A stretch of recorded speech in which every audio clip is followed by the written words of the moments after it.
Hey everyone, welcome back to MangaMinute. I'm thrilled to share my latest recap video with you. If you missed the previous one, no worries, just take a quick peek in the description below for the link. Now, let's dive right in and enjoy. Under the canopy of a clear yet windy night, the stars flickered faintly, barely visible through the gusts that swept across the land. A lone figure darted through the shadows, his breath ragged and labored as he ran for his life. His black robes flapped violently against the wind, revealing glimpses of him as a warrior of the demonic path. His eyes, wild with desperation, glanced over his shoulder every few moments, knowing that death was swiftly closing in. From behind, Baek Mugil, a chivalrous warrior of the Orthodox faction, pursued with unwavering resolve. His steps were calculated and steady, each one bringing him closer to his prey. The wind did little to hinder his graceful movements, as if nature itself bowed to his purpose. Baek Mugil's white robes, contrasting the dark night, fluttered elegantly as he drew nearer, his expression calm yet filled with the determination of a man who sought justice. His chest rising and falling with heavy breaths as his gaze locked onto the distant figure that had just emerged. There, at the edge of the battlefield, stood the leader of the enemy forces, the one responsible for the devastation and chaos that had engulfed the land, the heavenly Demon Asura. The air seemed to thicken as the sight of this infamous figure sent a wave of tension through the warriors of the Orthodox faction below. Baek Mugil's eyes narrowed, his heart pounding not from fear, but from the anticipation of the inevitable confrontation. The heavenly Demon Asura stood alone, yet his mere presence seemed to weigh heavily on the battlefield. His gaze, cold and piercing, swept over the ranks of the Orthodox warriors like a blade, cutting through their morale with ease. Even from a distance, the force of his aura was palpable, an oppressive energy that sent chills down the spine of every warrior who dared look up at him. The wind howled across the cliffs as Baek Mugil clenched his jaw, feeling both the weight and thrill of standing before such a foe. This was no ordinary adversary. The heavenly Demon Asura was not merely a leader. He was a force of nature, a demon who had single-handedly dominated the era with power so immense that even his solitary presence could stifle the hearts of the most seasoned warriors. That bitterly cold face, a legend among the legends of the demonic path. The leader of the demonic cult, heavenly Demon Asura. The followers of the demonic cult worshipped him and spared no sacrifices. It was only a matter of time before the world came under his feet. That is, until Baek Mugil appeared. Baek Mugil stood firm, his resolve hardening as he prepared to confront the towering figure of the heavenly Demon Asura. The tension between them crackled like lightning in the air. Mugil's voice cut through the atmosphere, his challenge echoing across the cliff, unwavering and bold. In response, the heavenly Demon Asura erupted in a deep, thunderous laughter that reverberated across the battlefield. His laughter, filled with disdain, carried a weight that was soon followed by a surge of immense, dark energy. The very ground seemed to tremble beneath the overwhelming pressure, the surrounding air growing thick with the oppressive force that radiated from the demon's being. Baek Mugil felt his pulse quicken as he stood before the dark energy, his blood humming with excitement rather than fear. He had long sought this moment, a clash with a foe of such unrivaled power. The sheer presence of the heavenly Demon Asura, far greater than any opponent he had faced, only fueled his anticipation. He could already imagine how this battle would be woven into the tales of legend, a story of valor that would spread far and wide. This was his opportunity, not just to defeat the source of so much chaos, but to cement his own legacy as a hero. Yet, as the thrill surged within him, Baek Mugil had no intention of ending it quickly. He relished the challenge ahead, the thrill of facing an enemy who could match him in power. The thought of toying with the demon crossed his mind, a chance to savor the battle before delivering the final blow. This was a moment that deserved more than a swift conclusion. It was a duel that would be remembered for generations. With renewed vigor, Baek Mugil raised his voice, his challenge resonating across the battlefield as he called the heavenly Demon Asura to face him. The heavenly Demon Asura, his piercing gaze still as sharp as ever, suddenly paused his laughter, his expression unreadable. For a moment, the air grew still as if the tension between the two warriors had reached its peak. Then, without moving his lips, a telepathic message quietly reached Baek Mugil's mind, carrying an unexpected plea for mercy. Baek Mugil froze, disbelief flashing across his face. Could he have misheard? The opponent standing before him was none other than the supreme ruler of the demonic cult, the feared and unrelenting heavenly demon Asura. It seemed impossible, unthinkable, that such a being would beg for his life. The thought rattled Mugiel's mind, leaving him questioning his own senses. There was no way, he reasoned, that this infamous demon would disgrace himself with such cowardice. His entire reputation had been built on his overwhelming power and ruthless nature. Yet the silence lingered, and before Baek Mugiel could fully process his confusion, another telepathic message followed. This time, the heavenly demon Asura's voice was filled with desperation, pleading in an almost humble tone. He promised to retreat into the mountains, to live a life of exile, far removed from the conflicts of the Jianghu. The request came again, and this time, Baek Mugiel was certain. He hadn't misheard. The great demon before him was truly begging for his life. A surge of frustration and anger boiled within Baek Mugiel. His mind raced as he grappled with the absurdity of the situation. This was not how he had imagined his battle with the heavenly demon Asura would end. He had prepared for an epic confrontation, a clash of strength and will, one that would immortalize him as a hero. But to defeat a trembling, fearful enemy, one who begged for mercy, it would undermine everything. How could he claim victory over a demon who had reduced himself to this? The glory he had sought would be meaningless. Just as Baek Mugiel was about to shout his refusal, another telepathic voice intruded upon his thoughts. This time, it was laced with a strange mix of familiarity and awkwardness. The heavenly demon Asura, in a final, almost pitiful attempt to salvage some dignity, asked Mugiel to use telepathy instead of shouting his frustrations aloud. The absurdity of the situation reached its peak, and yet, the battle that should have been legendary now hung in the balance, tinged with an odd sense of humiliation. Baek Mugiel's irritation boiled over as he snapped, his voice carrying a sharp edge of frustration. The repeated pleas from the heavenly demon Asura grated against his pride. If the demon's dignity could crumble so easily, then he had no right to live, Mugiel thought. With a swift motion, he sheathed his sword and, in the next instant, dashed forward, his body a blur of speed as he closed the distance between them. His mind was set, this battle would end here and the war with it. The heavenly demon Asura, sensing the impending strike, pleaded once more, his tone now desperate. Yet his words fell on deaf ears as Baek Mugiel, with fury fueling his every move, launched his attack. His retort echoed through the air, laced with bitter disappointment. To think his martial arts skills, honed over years of discipline and battle, would be wasted on an opponent who cowered in the face of death. As the two warriors faced each other, the tension reached its climax. The heavenly demon Asura, standing before the strongest hero of the orthodox faction, could only reflect in disbelief. Was this truly the end? His mind raced, the weight of the moment crashing down on him. This battle, the culmination of all the bloodshed and conflict, would decide the fate of the war. And so, the final clash began. In an instant, the battle was decided. Baek Mugiel, filled with confidence and assured of his impending victory, unleashed his strike with all the strength he had. But the outcome was not as he expected. The battle ended in a single blow, and to the shock of all who witnessed it, Baek Mugiel, the hero who had been poised to end the war, fell.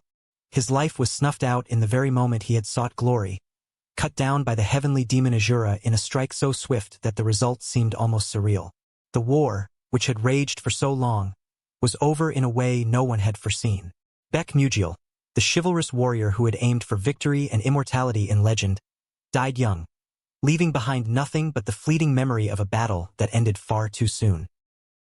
22 years had passed since the fateful battle that ended the war, and within the stronghold of the demon cult, the heavenly demon Asura stood in quiet contemplation. The memories of his past still lingered, especially the moment he had defeated Baek Mugiel, the hero who had once threatened to end his reign. A question had long haunted him. Why had Baek Mugiel, renowned for his strength, never used his strongest divine skill in their final clash? Yet, despite this curiosity, the answer no longer seemed to matter. That moment of weakness had secured the heavenly demon Asura's victory, allowing him to rise to his current position as the undisputed ruler of the demon cult. In the years since, the heavenly demon Asura had watched his influence grow, raising the next generation within the cult. However, The legacy he had hoped to leave behind was not without its own tragedies. His 3 sons, all strong and ambitious, had fought viciously over the position of successor, their lust for power driving them into conflict with one another. One by one, they had perished, their graves now a stark reminder of the dangers of unchecked ambition. As the heavenly demon Asura pondered past and mistakes, a figure approached. His youngest son, Doyagang, the last of his bloodline. Doyagang greeted his father with respectful calm, his demeanor a stark contrast to his fallen brothers. The heavenly demon Asura observed his son with quiet pride. Unlike his other children, Doyagang had been raised differently. He had been taught to temper his strength with wisdom, not allowing himself to be blinded by the allure of power. In him, the heavenly demon Asura saw hope for the future of the cult. Doyagang had been carefully groomed to become the strongest of lords, and perhaps, one day, he might even surpass his father and ascend as the greatest master the demon cult had ever known. Responding to his son's greeting, the heavenly demon Asura offered a reassuring word, expressing his well-being. The exchange between father and son was brief, but those within the palace observed it closely. Whispers spread among the onlookers, murmurs of admiration and awe. The young master, once feared for his potential, was now regarded as a benevolent and composed figure. "It seems our next cult leader will be Doyagang," some remarked quietly, the anticipation of his leadership already taking root. Others nodded in agreement, adding, "He is the descendant of the heavenly demon Asura, after all." Inside his study, Doyagang sat at his desk, deep in concentration as he meticulously penned a letter. The room was silent except for the sound of his brush gliding across the parchment. His thoughts were focused, his attention fixed on the task at hand, when the quiet was interrupted by a knock on the door. Without looking up, Doyagang called out to the visitor. The door opened, and in stepped Seng Sagak, the demon cult's interrogation expert. The man was eager, his excitement barely concealed as he entered the room. He wasted no time with formalities, getting straight to the point. He had been tasked with torturing a captured member of the Orthodox faction, and now he was here to report his progress, as ordered by the young master. Doyagang remained calm, his expression unreadable. Though outwardly composed, his mind was turning. He recognized what was happening. Seng Sagak was testing him, subtly assessing whether he was worthy of becoming the next leader of the demon cult. It was a common enough tactic within the cult, where power and influence were constantly in flux, and one's strength of will was tested in every interaction. Briefly, Doyagang pondered the situation. He had long known that eyes were on him, watching his every move, seeking any sign of weakness or hesitation. Yet, he had been trained for this, raised to navigate the treacherous currents of leadership within the cult. With a simple response, he allowed Seng Sagak to continue, not revealing anything more than necessary. Seng Sagak continued his report with gruesome detail. Over the course of 3 days, the captured man from the Orthodox faction had endured a series of horrific tortures. On the first day, Seng Sagak had skinned the man from his thigh down to his toes and submerged him in salted water, leaving him to suffer for half a day. The second day had been even more brutal. His legs were fed to the pigs, a grotesque act that left the prisoner crippled. Now, on the third day, the man had nothing left below his waist, his body reduced to a shattered shell of pain and misery. With his report finished, Seng Sagak stood in anticipation, believing that his brutal methods would surely impress the young master. After all, he prided himself on being the only one within the demon cult capable of such extreme forms of torture. He was certain that Doyagang would express his satisfaction. But instead of praise, the sound of a fist slamming against the table shattered the moment. Doyagang's expression shifted, fury darkening his features as he erupted in anger. The word "weak" echoed through the room, his voice cutting like a blade. The outburst sent a shiver through Seng Sagak, who quickly bowed deeply in apology, his mind reeling. The interrogation expert had never expected such a reaction. He had thought the young master would reprimand him for being too harsh, not too lenient.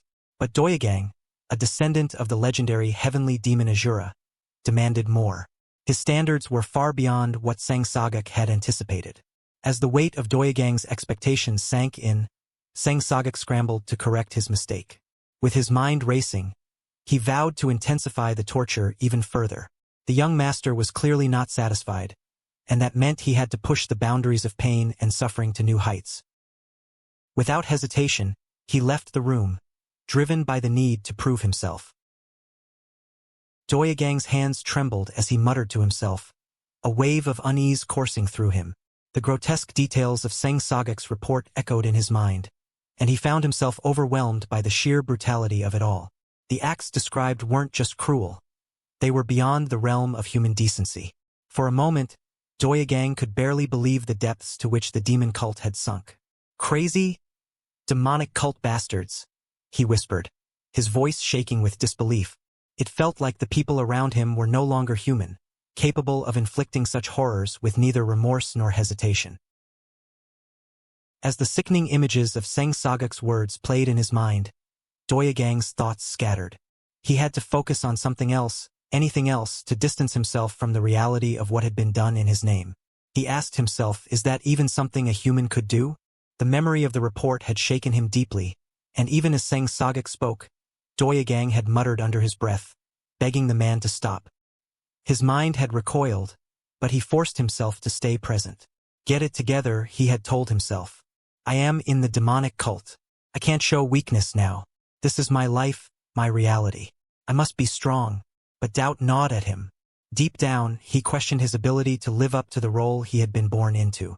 The weight of the cult's expectations, the horrors they demanded, pressed down on him until the words he had been whispering to himself erupted aloud. Weak. I'm weak. The word had slipped out before he could stop it. Weak. A single, unintended shout. In that moment, Seng Sagak had heard the outburst and interpreted it as a command, a directive to push his already brutal methods further.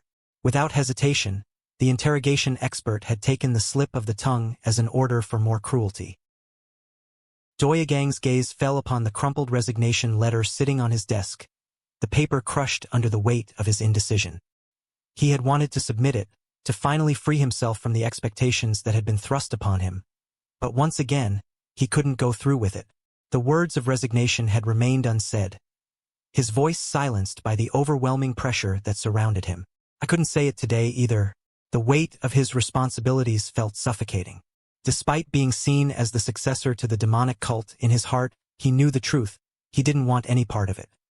He wasn't a leader, nor did he desire to become the figurehead of such a dark and brutal organization. All he ever wanted was to live a normal life, free from the twisted interpretations that followed his every move. But no matter what he did, those around him saw him as something else entirely. A bitter memory surfaced, a moment from the past that had encapsulated this ongoing misunderstanding. He had been walking back to the palace after simply disposing of some rubbish, a mundane task that should have been insignificant. Yet, upon his return, a servant had approached him with a curious gaze. Where have you been, my lord? The servant had asked, and Doyagang, without thinking, had casually responded. I picked up some rubbish from the side of the road, and now I'm on my way to dispose of it. But the servant had misunderstood completely, her eyes widening in awe. Ah, I see. You've captured the trashy Orthodox faction bastards on the roadside.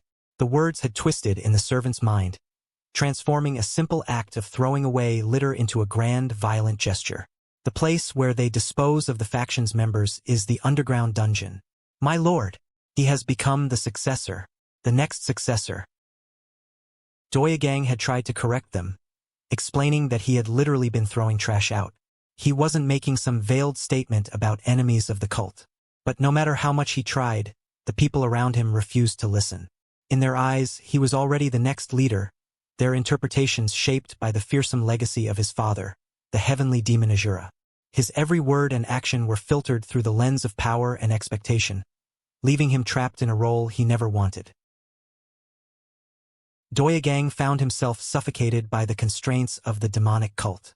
The weight of his position, surrounded by malevolent forces, made him question whether it was possible to live a normal life in such a place. He entertained the idea of confronting his father, intending to escape before the inevitable responsibility of leadership fell upon him. His thoughts were abruptly interrupted when the door flew open. Standing there was Soman Megan, an elder who was infamous for his constant, unnerving smile. Despite the grim nature of the cult, Somen always managed to maintain an expression of delight, even in the darkest of circumstances. As one of the demonic cult's warlords, his presence always carried weight. But this time, it was different. His demeanor, though smiling, bore an unusual urgency. Without a preamble, Somen delivered alarming news. The lord of the demonic cult, the very figure who held absolute power, was in critical condition. The implications of this weighed heavily on Doyegang. His mind raced as he realized the gravity of the situation.